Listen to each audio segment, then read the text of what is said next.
MLC అభ్యర్థిగా nomination వేయడానికి భారీ కార్ల ర్యాలీతో ఏలూరు వెళ్లారు కూటమి క్యాండిడేట్ పేరాబత్తుల రాజశేఖర్. అంబేద్కర్ కోనసీమ జిల్లా నుంచి కార్ల ర్యాలీ నిర్వహించారు.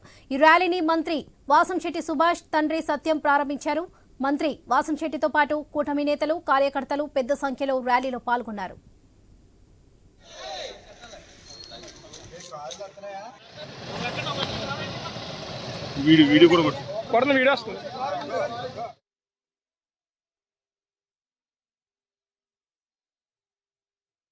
ఉభయ గోదావరి జిల్లాల పట్టభద్రుల నియోజకవర్గం నుంచి నామినేషన్ వేసున్న పేరాబత్తుల రాజశేఖర్ గారి విజయం కోసం ఈరోజు ర్యాలీగా రామచంద్రపురం నియోజకవర్గం నుండి ఆయనకి మద్దతుగా అధిక సంఖ్యలో దాదాపు 100 కారులతోటి వేళ ఏలూరుకి ఆయన నామినేషన్ వేసే టైంకి ఆయన కాన్వాయ్ కూడా మేము బయలుదేరడం జరుగుతుంది.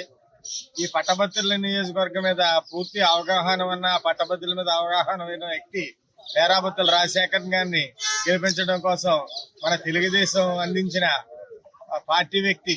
ఆయనకి ఈ రోజు నామినేషన్ కి మేము అందరం అధిక సంఖ్యలో రామచంద్రపురం నియోజకవర్గం నుంచి బయలుదేరడం జరుగుతుంది.